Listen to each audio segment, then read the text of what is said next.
Oi pessoal, eu sou a Sara e sejam muito bem-vindos ao nosso novo podcast Pega Visão. E eu tô aqui com uma convidada muito especial, a nossa doutora Cláudia Otaiano, que é oftalmologista. Se apresenta um pouquinho pra gente, doutora. Olá pessoal, é um prazer estar aqui, estarei sempre à disposição. Bom, eu sou oftalmologista, né? Eu fiz a minha residência na Escola Paulista de Medicina e depois optei pela oculoplástica, né? Então aí eu fiz o fellow em oculoplastia, foram mais 2 anos, e estou em Marília. Então aqui que eu trabalho, tenho meu consultório, e aí eu vou falar um pouquinho para vocês sobre essa área da oculoplástica, que é uma área muito fascinante, né? Uhum. Eu acho que é interessante a gente começar sabendo o que é a oculoplastia, né? Tem muita gente que acha que é só uma cirurgia estética, que cuida só das pálpebras, mas vai muito além disso, né, doutora? Isso, bom, é assim, não. Na verdade, a oculoplástica é uma subespecialidade dentro da oftalmologia, em que nós tratamos as pálpebras, né? Assim, a gente tem tanto a área estética quanto a área funcional, tá? Então, nós tratamos as patologias, a gente tem diversas patologias, que depois eu vou falando para vocês um pouquinho aqui, mas são tantas patologias, tumores, reconstruções, alterações de posicionamentos de pálpebras, cílios, como a blefaroplastia, que hoje em dia a gente escuta muito falar, é a cirurgia que eu mais realizo dentro da oculoplástica, né? Então, não é só ela, que é a cirurgia de pálpebras, mas é dentro dessa subespecialidade que tem também a blefaroplastia, né? Uhum. E uma das condições mais comuns que é tratada, então, seria a questão da cirurgia por blefaroplastia? É o seguinte, a oculoplástica, a gente tem várias condições, tanto patológica quanto estética, que a gente consegue tratar. Então, por exemplo, das patologias, o que normalmente a gente trata, né? A gente tem o entrópio, o equitrópio. Então, o entrópio é o quê? É o mau posicionamento das pálpebras. A pálpebra, o entrópio, ela vira para dentro. O paciente pisca, a pálpebra toda ela vira para dentro. Então, é uma patologia que acaba gerando sintomas importantíssimos para os pacientes: irritação ocular, sensibilidade, vermelhidão nos olhos, pode machucar a córnea, tem ulceratites, até ulcerações. Então, a gente tem o entrópio e o ectrópio, quando com mau posicionamento a pálpebra ela vira para fora, né? Nós temos todos os tumores palpebrais, em que carcinoma basocelular, que é um tumor maligno mais comum, né? Então a gente tem os tumores em que a gente faz as reconstruções palpebrais. Nós temos o entrópio, o ectrópio, a pitose, né? A pitose é quando a gente tem o olho mais caidinho, quando a gente tem a queda da margem palpebral, então às vezes você vê um olhinho um pouquinho mais caidinho, né? Não, nem sempre é só o excesso de pele e tal, você pode ter uma pitose, né? A causa mais comum é da idade. Então a gente tem a pitose, o entrópio, mau posicionamento de cílios, as estriquias, districíase, né? Tem os excessos de pele, que é a dermatocálase, muitas vezes compromete o eixo visual. Então, por exemplo, às vezes o paciente tem muito excesso de pele, e às vezes o excesso de pele acaba tampando e incomodando a visão, entendeu? Então, na verdade, assim, eu acabei escolhendo essa área de oculoplástica depois da oftalmologia, porque ela envolve tanto a microcirurgia oftalmológica, né, a delicadeza da microcirurgia oftalmológica, e também muitas vezes o impacto funcional e estético. Então, a região periocular é uma região muito delicada, né? É uma região ali que a gente precisa ter uma precisão que milímetros fazem a diferença, né? Pensando principalmente na parte estética, né? Então, tem muita coisa, né? Mas uma dessas alterações da plástica, dessas patologias, acho que são as mais importantes, assim, que a gente mais vê nessa área. Muita coisa, né? Tanto é que é importante, né, que eu já vi que vocês usam uma medida certinha, não é só olhar e, tem excesso de pele aqui, vamos tirar essa parte. Não, tem uma medida certinha para acabar não pegando outras áreas, né? Exatamente.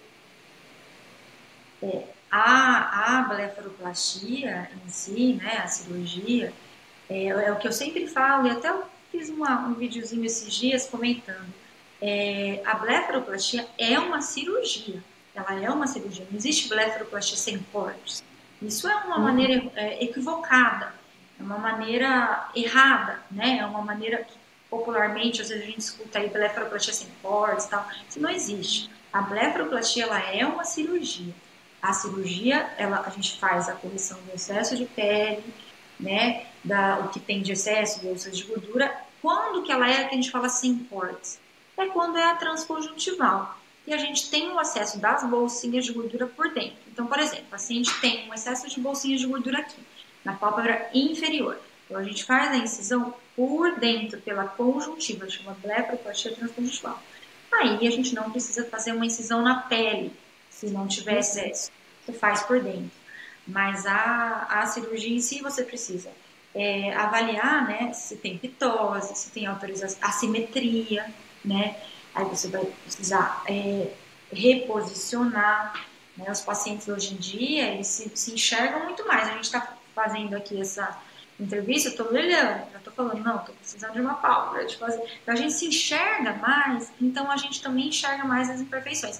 Então os pacientes têm buscado mais por essa cirurgia geoplástica, né? Tanto que a área, é o fellow que mais tem procura hoje em dia, é o da oculoplástica. Sim, cresceu bastante, né? Muito. E sobre essa questão do paciente buscar, né, mais pela área da estética, existem alguns momentos, né, que os pacientes acabam não ficando totalmente, digamos assim, gostaram do resultado, né? Criam uma expectativa irreal daquilo que eles podem ter como resultado, né? Nessas horas tem que falar para eles e tudo mais. Isso é uma questão importante, né? Qual é a expectativa do paciente e qual é a expectativa o que eu consigo oferecer para o paciente. Então, isso é muito importante você ter uma boa conversa, uma empatia, né? E todas as vezes, assim, o paciente entra na minha sala, entrou na sala, eu tenho um espelho, o paciente se olha e fala, doutor, olha isso, é isso, que me incomoda, tal. E o que eu tenho que falar para ele? Olha, eu consigo te dar isso, né? Existem assimetrias, existem alterações que a gente não consegue, né? Chegar ali nessas comparações que às vezes o paciente vem, doutor, eu queria ficar com o olho igual de tal pessoa. Eu queria que meu olho fosse assim. A gente precisa entender que dentro da estética da oculoplástica você tem primeiramente a segurança, né? Primeiramente você precisa entender o que dá para fazer. Porque é difícil, você precisa explicar direitinho, tudo assim, com fotos dos pontinhos, toda cirurgia envolve ponto, envolve sutura e envolve cicatriz. Toda, por menor que ela seja. Então, isso tem que ser mostrado. Claro que a gente vai fazer se a gente acreditar que aquilo vai ser melhor, né? E principalmente falando em plástica, né? Em oculoplástica, a gente é para melhorar.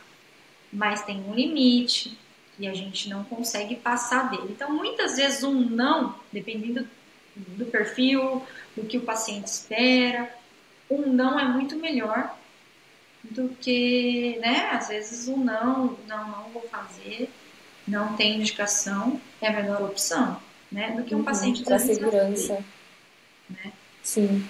Então, mas é uma área muito interessante. Querendo ou não, o paciente se sente muito melhor, né, depois da cirurgia. Ele acaba vendo que melhorou até mesmo a visão, né, como você falou, que às vezes a ptose pode atrapalhar a visão do paciente, porque não é só para fins estéticos. Exatamente. A gente tem as pitoses também em pacientes jovens, em crianças, as pitoses congênitas. Então, pacientes às vezes que tem às vezes tem casos de pitose muito importante, o paciente não enxerga, né? Então, às vezes você corrige a pitose, o paciente volta a enxergar, porque aquilo ali está tampando, né? Então, é assim, a gente tem a parte estética, a parte da beleza, da pálpebra, mas a gente tem também essa parte funcional que é importante a gente avaliar, né? Principalmente, assim, os pacientes que têm... esses dias mesmo eu atendi uma paciente que, assim, fazia anos que ela tinha um incômodo muito importante, o olho muito irritado, ela tinha um entrópio. Então, a pálpebra, ela piscava, a pálpebra virava toda para dentro. A gente vai deixando. A gente fez, ela é outra pessoa. Porque o olho é muito Uhum. sensível, né? Então, assim, qualquer coisinha, a gente tem muita inervação. Então, assim, qualquer, qualquer coisinha que estiver incomodando, limita muito. Então, muitas vezes as cirurgias, elas mudam a qualidade de vida do paciente, entendeu? Então, aí, assim, a gente melhora a saúde ocular do paciente. Então, é interessante, assim, a gente fazer, quem pensa em a gente faz a oftalmologia e depois, na subespecialidade, você entender de toda a região da pálpebra, não só uma pelinha que está ali em cima, né? Ah, não, só essa pelinha. Uhum. Não, você tem que entender como que é a função da pálpebra, por que, que a gente precisa piscar o olho, por quê? Porque a gente vai acionar a bomba lacrimal. Então, assim, você tem que ter um conhecimento anatômico e científico importante para você poder depois colocar a mão na massa, vamos dizer assim, e operar, né? Sim. Então, precisa aprender bem, né? Uhum. Tanto é que é muito perigoso também na hora de cirurgia acabar pegando algum músculo, né? Músculo da pálpebra. É bem delicado Exatamente. mesmo. É, Uhum. exatamente. Então, assim, a oculoplástica, ela permite que a gente atue tanto na parte funcional, na parte estética, né, do paciente. Então, aí a gente tem todas as patologias. Eu poderia ficar aqui explicando cada uma, assim, né, mas os tumores palpebrais, por exemplo, é, a, a, às vezes, muitas vezes o paciente ele vem com uma lesãozinha na pálpebra, como se fosse um terçol, que é o popular terçol, o ordela, e a gente, quando a gente avalia, você pode observar que pode ser um carcinoma celular, né? Esses dias também eu peguei um paciente jovem com um carcinoma celular que você precisa retirar, né? Porque é uma lesão maligna. Então você consegue a parte estética é a área que eu faço, assim, a blefaroplastia em si, hoje, é o que os pacientes mais procuram. Impressionante como tem uma procura para isso. Mas a área de patologia mesmo é muito fascinante também, porque você melhora a qualidade de vida assim, do paciente. Quando o paciente tem uma ptose, quando o paciente tem um tumor, você precisa fazer uma reconstrução, né? Um mau posicionamento aí dos cílios. Então, exige bastante precisão. Então, a oculoplástica você precisa gostar de detalhes, de precisão, senão é melhor ir para outra área, entendeu? Não sei se, né, às vezes o paciente, a gente tem dúvidas, que área eu vou escolher depois da oftalmologia, né? Então, você precisa gostar dessa área de precisão, de detalhes, de estética, né? Senão é melhor partir para outra Uhum. subespecialidade, né? Sim. Mas tem Doutora, sobre cada paciente, tem uma abordagem diferente que costuma fazer tanto para os pacientes mais jovens quanto para os que são mais velhos? Tem um tipo de abordagem diferente para cada um? Olha, os pacientes mais jovens, normalmente, quando eles procuram, né, para a cirurgia de pálpebras, para a blefaroplastia, que é o mais comum, né, tirando a ptose, a gente, normalmente, ele não tem outras alterações, né, de face, né, ou então você faz a blefaroplastia e resolve, né, então você resolve o problema do paciente. Muitas vezes, quando o paciente é mais velho, muito mais velho, o que que acontece? Mesmo você fazendo a pálpebra, né, você precisa reposicionar muitas estruturas. Às vezes tem muita queda de supercílio, ou já tem um envelhecimento facial importante, então ele precisa de associações de tratamentos maiores, né? do que às vezes o paciente lá com seus 30 anos, 30 e poucos anos, às vezes tem só uma bolsinha de gordura, você faz uma blefaroplastia transconjugal, acabou, resolveu o problema. Num paciente mais idoso, normalmente tem flacidez de canto temporal, você precisa associar cantopexia, né? Às vezes tem que associar outros tratamentos, né? Mas eu acho que é mais essa questão mesmo do envelhecimento, que não é só periocular, é em toda a face, né?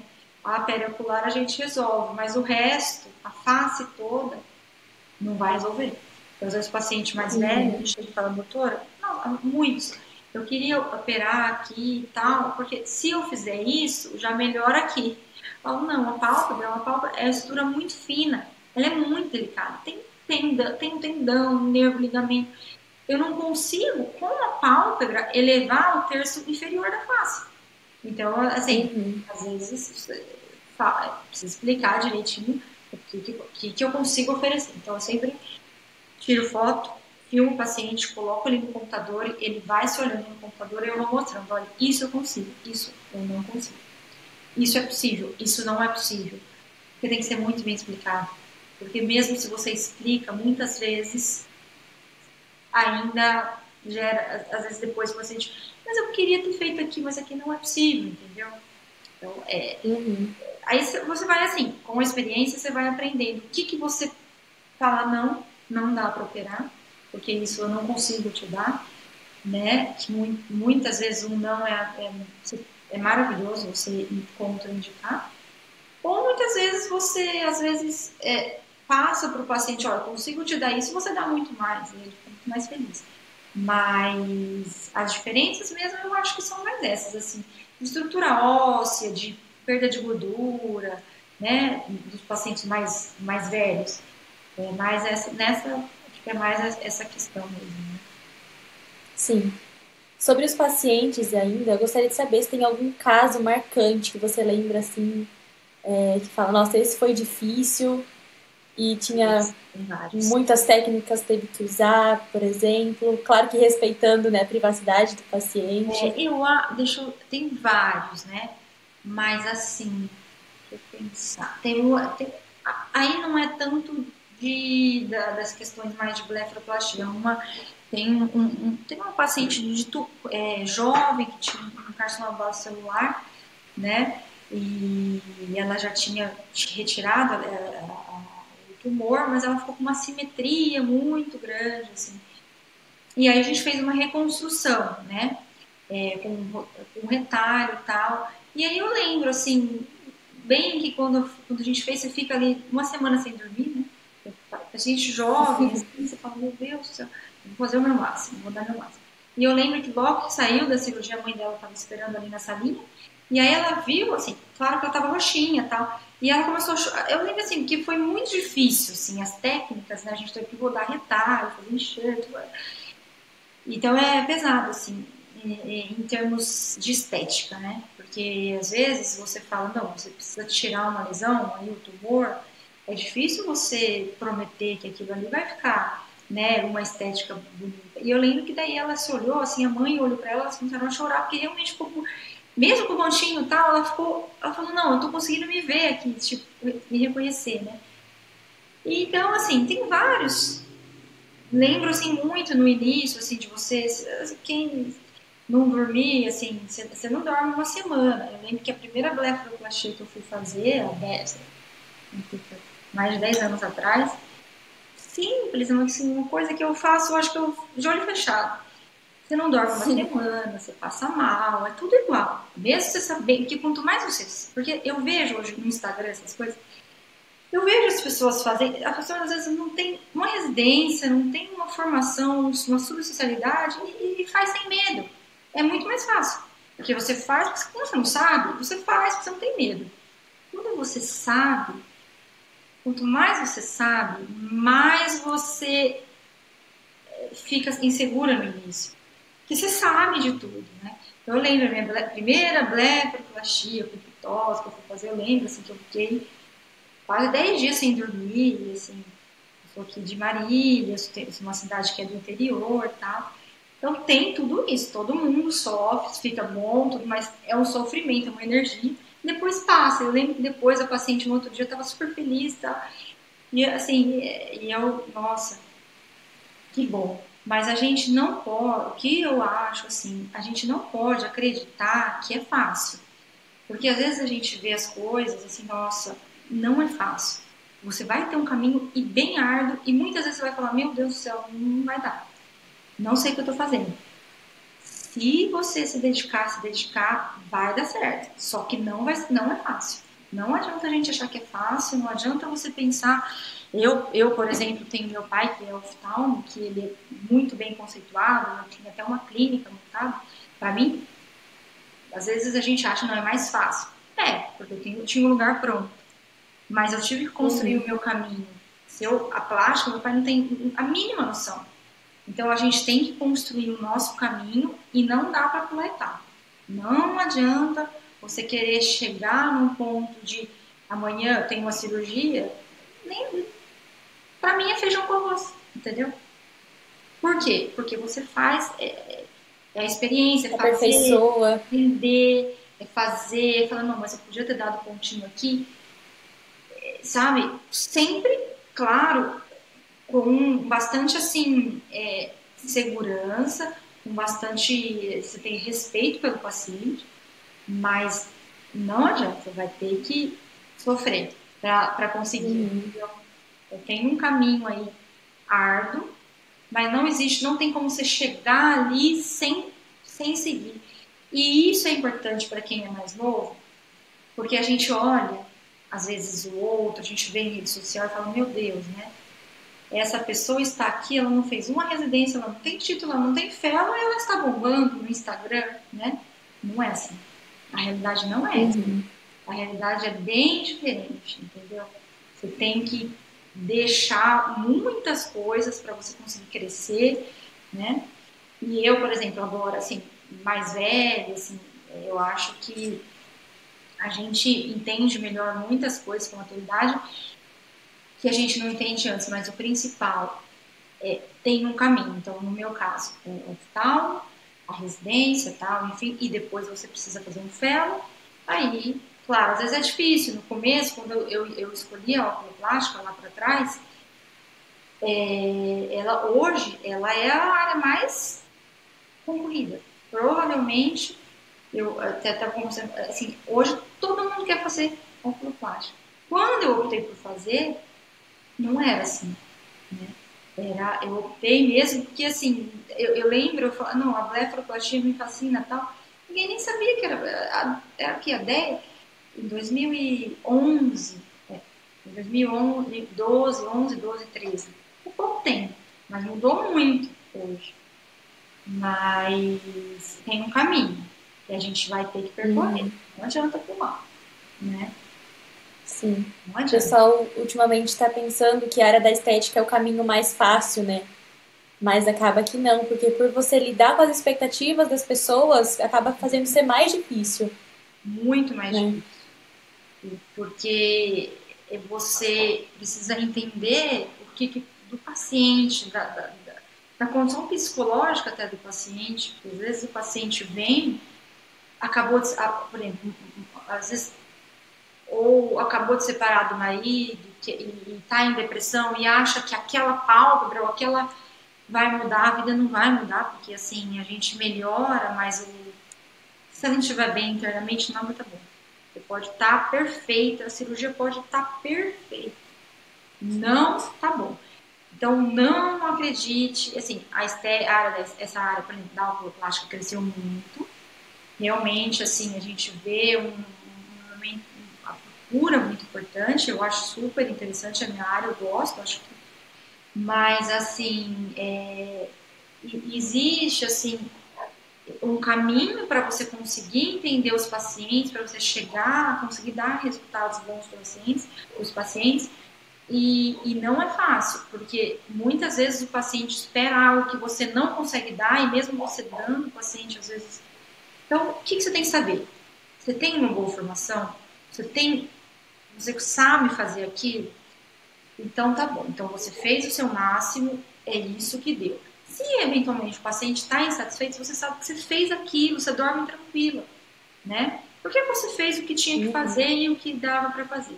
Quando você não tem uma experiência, né, você não segue esse caminho, você não vai conseguir dormir à noite, eu acho difícil, né? Porque você não vai conseguir oferecer o máximo que você poderia oferecer para o paciente, né? Então, é difícil. Tem que gostar, né? É difícil, mas é maravilhoso ao mesmo tempo, né? A área. Eu gosto muito, acho que, né? Sou suspeita para falar. Eu só acho que a gente tem que ter muita noção de que não é o que a gente vê ali no Instagram, né? A gente é bonitinho, tá, a hora que você sai do centro cirúrgico, você tá ali com o seu filtro, maravilhoso, tá tudo certo. Mas a vida real, é você ali com o seu paciente, você estudando, você se dedicando, é você lidando com intercorrências que tem, né? Então não dá, doutora, eu quero fazer isso, vai ficar assim? Eu sempre falo, olha, jurar por Deus, não dá. Eu posso atravessar aqui do consultório e ser atropelada. Eu posso pegar qualquer coisinha pode acontecer. Então, cirurgia é feita no centro cirúrgico, é feita com anestesista. Não dá para você fazer ali em qualquer esquina, né? Alugar uma sala e fazer Você lá. vai alugar uma salinha. Até semana passada, eu acho que foi, que eu encontrei uma colega minha que comentou, não, doutora, uma colega minha que comentou, não, porque eu fui não sei aonde. Não preciso nem pedir exame, eu faço, já vou embora. Então, assim, aí vai de cada um. Mas eu acho que porque hoje tem muito isso, mas assim, cirurgia em centro cirúrgico é com anestesista e é com exames. Então, você fazendo tudo direitinho, não tem jeito de uma hora não dar certo, entendeu? Porque se você segue um caminho direitinho, dá certo. Agora, se não, uma hora a conta vai chegar. Uma hora a conta chega, não tem jeito. Então, fazendo direitinho, vai se dedicando, que dá para ser bem feliz na minha área, que é a que eu gosto. Né? Por exemplo, tem milhares de áreas na oftalmologia, estrabismo, retina, catarata, córnea. Né? Eu optei por essa e estou muito feliz. Né? Então, a gente está falando de oculoplástica, isso que eu tô, mas que é uma área assim fascinante mesmo, né? Tanto de patologias quanto da área estética. Mas tem um caminho para chegar lá.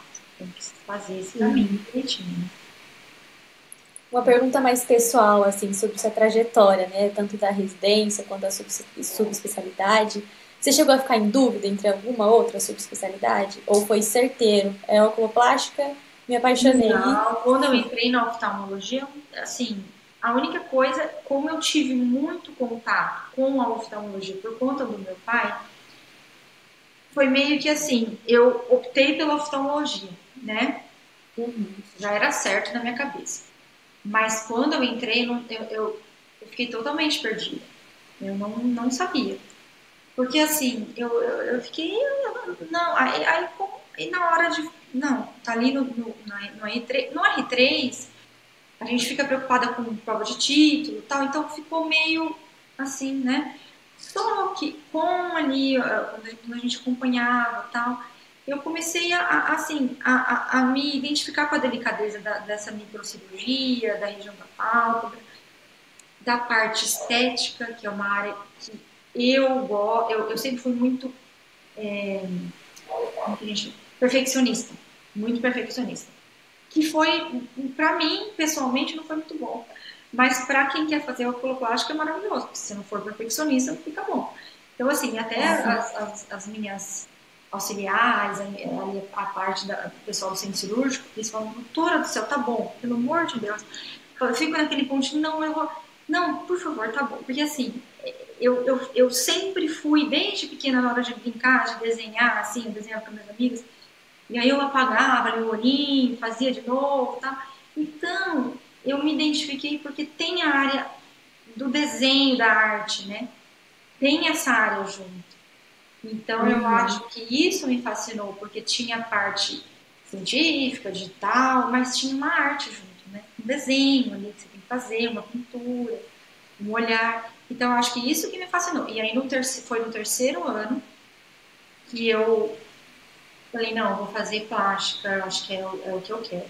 Quando eu fui fazer até, aí eu estava em São Paulo, fiz os 3 anos lá, tal. Aí eu vim para Marília, porque daí eu casei e eu fiz aqui na Camila, a plástica, a oculoplástica, e aí fiquei aqui por bastante tempo e agora estou aqui, já com filhos, tudo. Mas eu não sabia no início. No primeiro ano eu não sabia nada. Eu só primeiro ano de residência, meu Deus do céu, eu não sei como eu sobrevivi, mas tudo bem. Assim, porque eu não sei se hoje mudou, mas é muito difícil. Primeiro ano. Você olha o olho, você não sabe pegar na lente, aí o chefe, você tá vendo, tô vendo, você não tava vendo nada, entendeu? Aí você vê as pessoas, não, falam, não, eu sou a pior de todas, aí você vai embora chorando, aí você tudo, estuda. Depois você começa assim, se enxergar ali no meio, você começa a entender tudo, aí fica maravilhoso, aí flui. E aí, depois, você vai na sua subespecialidade, que no caso é a oculoplástica minha, e assim, é maravilhoso. Às vezes minha irmã também fez oculoplástica, e às vezes a gente opera juntos, às vezes ela vem pra cá, ela tá em São Paulo, ela ficou em São Paulo, né, e tá lá, e a gente opera junto. Falo, é muito, parece que é melhor, a gente fica ali, é mais gostoso do que num shopping. Juro por Deus. Você não tem noção do que eu vou pegar. Eu falo, eu não, eu sou eu cheguei nesse ponto e é verdade, se operar de sábado, de domingo, é muito bom. Pra quem não gosta, operar plástica é assim, quando você tá ali, você esquece do resto. Não vê o tempo passar. Você fica ali, tudo vai fluindo, então isso vem de dentro. Não adianta você falar, não, eu quero isso porque a estética é legal, acho que eu vou ganhar dinheiro. Você não vai ganhar. Entendeu? Pode esquecer. Agora, se você tá ali, você gosta, você tá com o seu paciente, você agarra ele, você quer aquilo, aí o resto é consequência, sabe? É tudo consequência. Não adianta você tá fazendo uma coisa que você não gosta. Aí tem que mudar para outra. Não adianta. Não adianta você estar ali, eu vou fazer isso porque isso tá bom, entendeu? Quando eu optei pela oculoplástica, ninguém nem fazia, não quase nada, entendeu? Mas as coisas vão acontecendo, entendeu? Então, assim, eu até assim, te falo, quando qualquer pessoa que quiser me acompanhar, estou sempre disposta, porque eu acho que é legal você passar para quem está buscando ali o que é aquilo, né? Porque é difícil não gostar, acho bem difícil, né? Acho que Verdade. Doutora, sobre a residência, durante o processo, né, dos 3 anos, você chegou a ter um contato, então, mais a fundo com a oculoplástica? Ou na era... residência, Sim. no meu caso, porque você tem como que falava? Era tipo os setores que você passava. Então, você passava um mês pronto-socorro, um mês tal, né? Então, assim, você não tinha tanto contato, assim, você passava mais rápido, principalmente com a oculoplástica. Mas eu acompanhei um médico lá em São Paulo, então no, no tempo que eu tinha livre, eu acompanhava ele na oculoplástica. Na residência em si, você vai ver mais o geral de tudo. Depois que você vai se aprofundar no fellow. Então, assim, por exemplo, você não tem como você fazer uma residência de 3 anos e depois você tem que fazer subspecialidade, né? Então, você vai ver mesmo ali depois, que daí você vai só fazer aqui, né? Então, dentro, por exemplo, da oftalmologia, que já é o olho, uma área pequena, uma subespecialidade, você só vai ver aqui.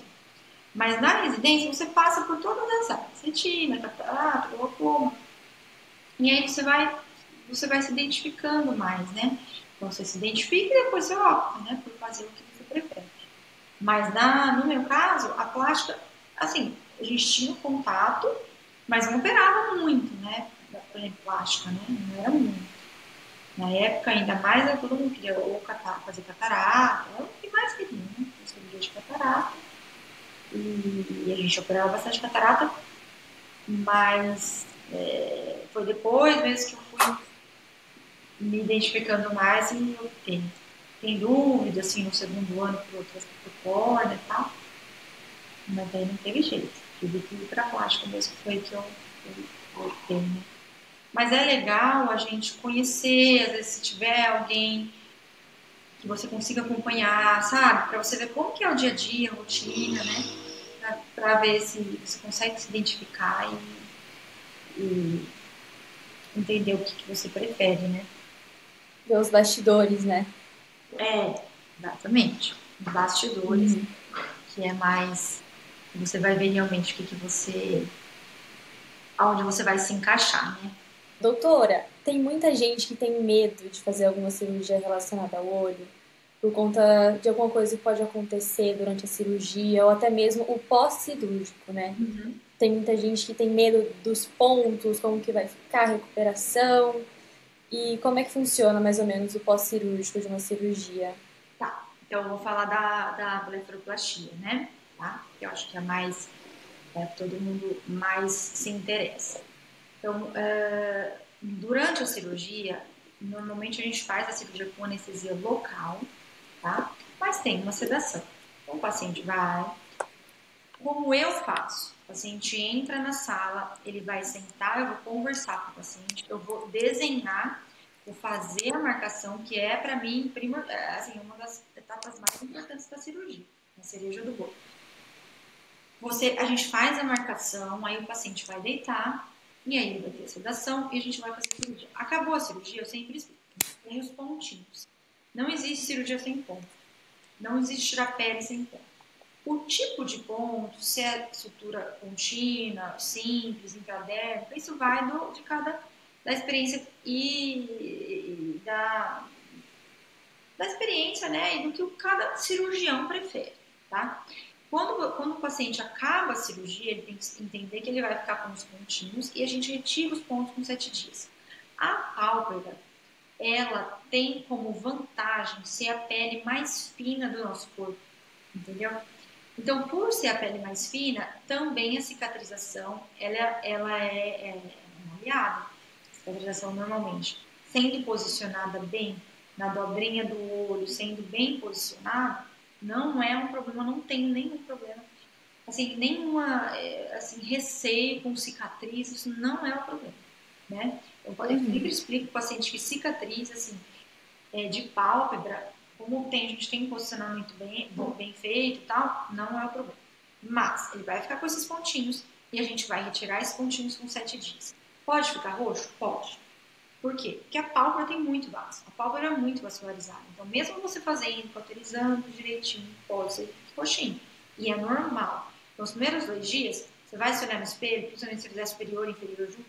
Eu sempre falo, ó, você vai se olhar, não se olha no espelho. Fala assim, ó, 2 dias sem se olhar no espelho. Sempre falo.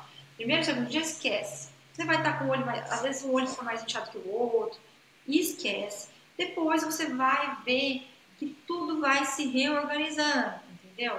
Tudo vai se acomodando e entrando no eixo, né? Aí a gente tira os pontinhos com 7 dias, então os primeiros 2 dias com pressa fria, dormir com a cabeceira da cama mais elevada, depois com evitar sol, claro. Com 7 dias a gente tira os pontinhos no consultório mesmo, aí é só tirar os pontinhos indolor, né? A gente tira ali o fiozinho, que é um problema 6, é um fiozinho bem pequenininho, que a gente dá os pontinhos. Depois que você tirar os pontos, aí vai ficar uma linhazinha, ou aqui, ou supercílio, quando você vai fazer o lift, ou intraciliar. A gente tira os pontinhos, vai ficar uma linhazinha vermelha. Essa linhazinha, no segundo mês, ela vai ficar mais grossinha. Aí você vai falar, nossa, tá mais grossa. É normal, é uma fase de maturação da cicatrização, ela vai tendo etapas de cicatriz. E aí, no terceiro mês, tudo acomoda, a cicatriz ela começa a ficar mais clarinha e bem mais fininha. E aí, com o tempo, ela vai clareando. Então, vai passar uma basezinha pro protetor, vai escondendo até, né? Mas não vejo nenhuma, tipo, tanto que hoje eu tenho feito pacientes muito mais jovens. Até prefiro, porque Uhum. cicatriz é muito tranquilo, né? De fazer. E a técnica de ser transconjuntival, né? Ela acaba sendo um pouco mais tranquila em questão da cicatrização também? A blefaroplastia transconjuntival, ela é o quê? Ela é a cirurgia de pálpebra para a gente retirar o excesso de bolsas de gordura.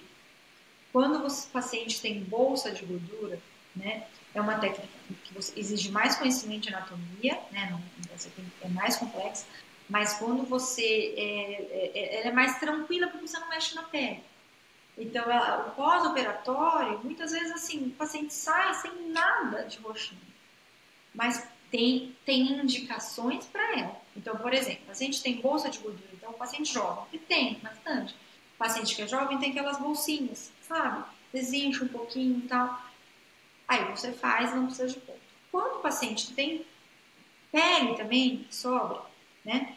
O que a gente faz? Mesmo assim, as minhas cirurgias eu faço sempre transconjuntival, porque você não mexe em septo, né? Você não abre, não mexe em tanta, você não tem tanto trauma cirúrgico, né? Então a gente faz a incisão por dentro, retira a gordurinha. Depois que tirar a gordurinha, aí eu faço uma incisão intraciliar para tirar a pele. Mas é muito menos invasivo. Então, se quiser fazer transconjuntival, eu prefiro. Entendi. Entendeu? É sempre mais, fica bem mais bonitinho. Uhum. Obrigada, doutora, por compartilhar seu conhecimento, suas histórias sobre essa especialidade. Eu que agradeço e eu estou sempre à disposição. Sempre que você, qualquer dúvida, quem tiver dúvida, pode me mandar mensagem. Olha, qualquer coisa, eu estou sempre à disposição. Eu acho que é muito importante a gente passar o nosso conhecimento, experiências, né, para as outras pessoas e para quem quiser, eu estou sempre à disposição. Obrigada, doutora. Obrigada. Quem também quiser seguir a doutora no Instagram, vamos deixar o link aqui embaixo, que ela costuma postar o dia a dia dela. Isso. Quem quiser, você coloca aí para mim, né? Você sabe que você consegue. Estou à disposição, foi um prazer estar aqui. Foi um prazer, doutora. Muito obrigada. Obrigada a você.